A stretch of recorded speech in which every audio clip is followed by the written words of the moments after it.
Alright, let me see how should I start this video off. First of all, I hope y'all guys can hear me. First of all, it's your boy Young Cap City. Most of y'all may know me from doing like my first YouTube fanning videos of like back in the day transit fanning, and I later became a school bus operator. Now y'all see the difference. Uniform has changed. Alright, straighten the top a little bit. I'm doing this video because pretty much earlier today before I came in to work, I've seen a video on a guy who was being recruited by Greyhound out there in the West Coast area. Alright, I'm not gonna say no names, anything like that. But from what he was telling us, he was pretty much sharing his experience on pretty much his whole experience of the whole process of becoming a Greyhound operator.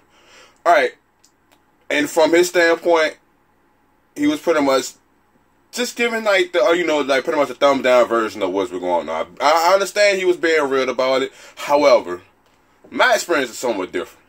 Okay, before I go on with this video, just let y'all guys know, I am sitting behind the wheel of my coach. However, the coach is not running. The electrics is on, but the motor is not running at all. Alright. So now, he pretty much was like, he gave it the whole, pretty much he had a bad experience. Like, as far as his whole travel time, from where he had to come from to him getting to the training station out there in LA.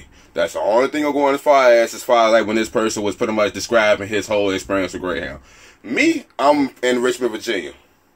And when we had to go to Atlantic City, New Jersey for training, I'm going to say this. Totally different. From what he was going through, totally different. Then none of this stuff that he was pretty much going through, I had to go through. Hands-on training. One-on-one training when you're behind the wheel of the coach. However, we had 2 trainees per instructor. But neither here nor there, it was still one-on-one training when you're behind the wheel of this coach. Alright? Before I became an operator with Greyhound, another company which pretty much is under partnership with Greyhound, is under the same company that's ran by Greyhound, also had the same type of equipment of this caliber as I was driving. Motor coach, I came from a school bus. I was driving a school bus. My biggest school bus I had was 40 feet long, which is 5 feet short of what I'm driving now.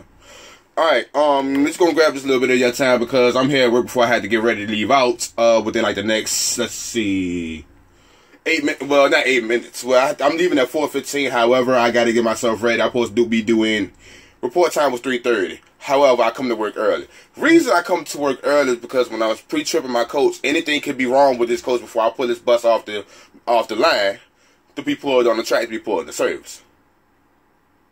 So, like I was saying, my experience with Greyhound as far as like the whole 2-week training in Atlantic City was totally different from what this guy was going through. Number one, I only had to travel from Richmond, Virginia to get to Atlantic City, which is not a bad thing to do. Had to get the Greyhound experience of being a passenger on the coast and see what they go through as far as like they had to travel from point A to point Z. Before I became a driver for Greyhound, I was also working baggage. I need to dab off subject a little bit, but yeah, okay, get back on topic at hand. I became an operator in, let's see, like in October, here it is, April 20th. Go figure. Like I was saying, I was a baggage operator at first before I came in. I pretty much did that to get my foot in the door, so when they had the training classes coming in next, I pretty much was already there. Okay. But that's like I say, I hate to jump off subject, keep dabbing around a little bit, but like I was saying, before I even stepped foot behind the wheel of one of these coaches, I was at another company that was going to hire me before, but Greyhound pretty much gave me the faster process. Alright, the first thing he told me to do, the guy told me to do was pretty much doing what I'm doing right now. Sit behind the wheel. Then, he told me come to the back of the coach.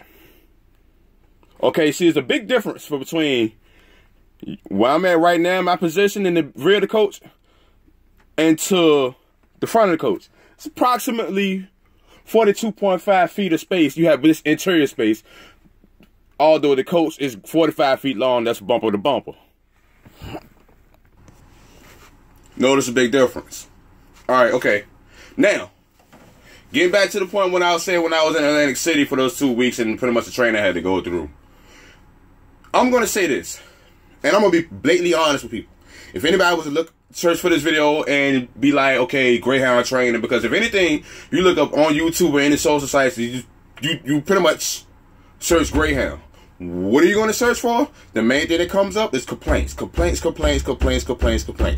People will down talk a company before they tell you the positive side about it. It's not all positive, negative. It's both. It's in between. All right? People have bad experience with traveling to Greyhound. People have awesome experience traveling to Greyhound. When I have my floor people, no matter where I'm going through, no matter what's going on with the situation, it's always a positive outlook. My job is to get somebody there safely from point A to point B. Okay. So like I was saying, in Atlantic City, we had the hands-on training. We had the classroom training. The classroom was 33 people deep in the class I was in. But then in 2 weeks, that 33 turned into 19. And when I say that this job is pretty much not for everyone, it's really not, because you have to have that mental standpoint of working here, dealing with what you got going on with this company, and what comes after that. All right. Number one, I would say this: the main thing we really had to pretty much get focused on. Driving is nothing. Operating one of these coaches is nothing. That's in the bag. However, paperwork is the main thing that has to be on point. We don't have electronic logs. We have paper logs. Reason being, because it's good to probably have electronic logs. However, technology can fail on you. And then you still have to revert back to paper logs. Okay. So pretty much the whole 2 weeks was mainly behind the wheel, watching videos, things like that. And then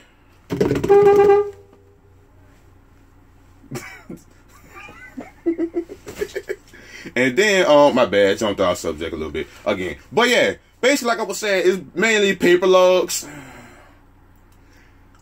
watching videos in the class, and operating the coach. Operating the coach is nothing. In any situation, adverse weather, traffic, idiots behind the wheel that they're a genius behind the wheel, but you have to sit back from a broadest point and pretty much be defensive. You have a large vehicle here, all right?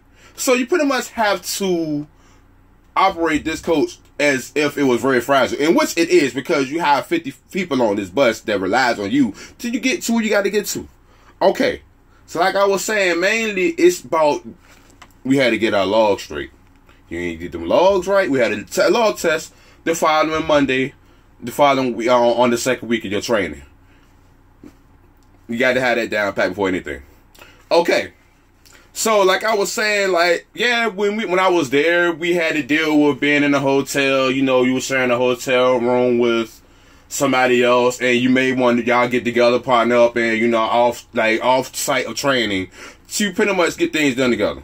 Okay, when I was there, like I said, I was there with 33 people, 19 people made it out. It was more or less like a reality show to see who was going to actually survive going through this training process. Because, like I said, this is intense. When I was operating a school bus, and coming from driving a school bus to operating one of these buses here is totally different. Totally different. All right? You don't have 98 screaming kids in the back of your ear, just like I used to have. As y'all may have seen, I used to operate a school bus. As you see, if you pay attention to my channel, you see older videos back in the day, and then me operating a school bus. However, it was empty. But still, when that bus is full, it seemed like hell for 45 minutes, if that. It's a whole different story when I got 50 people on this bus that's quiet, and I got them for like 5 hours out of a day. All right? So like I was saying, the training, it was intense. We had 1 day of introduction in the classroom. The next 2 days was a closed skills course. Like the guy was saying, that all the skills course were pretty much the obstacles that you had to go through, which was pretty much, let's see, serpentine, offset alley, diminishing alley, right hand backing, left hand backing, parallel parking, single lane right hand turns, dual lane right hand turns, single lane left hand turns, and dual hand left hand turns. Also, loading slip practicing. All of that. Did all that. That's no problem. Okay. Like I said, for me, the training was intense. I absorbed a lot of information as far as me being an operator for Greyhound, and I take this information with me to this day. Like they train you to pretty much be more defensive as an operator as more than anything else. During my fair share, my 6 months of me being here, I done seen a lot, and I know I'm going to see more. I done had people run me off the road because of they, thinking, oh wow, I'm gonna beat this bus, trying to get off get off the exit, things of that nature. Okay, that's neither here nor there.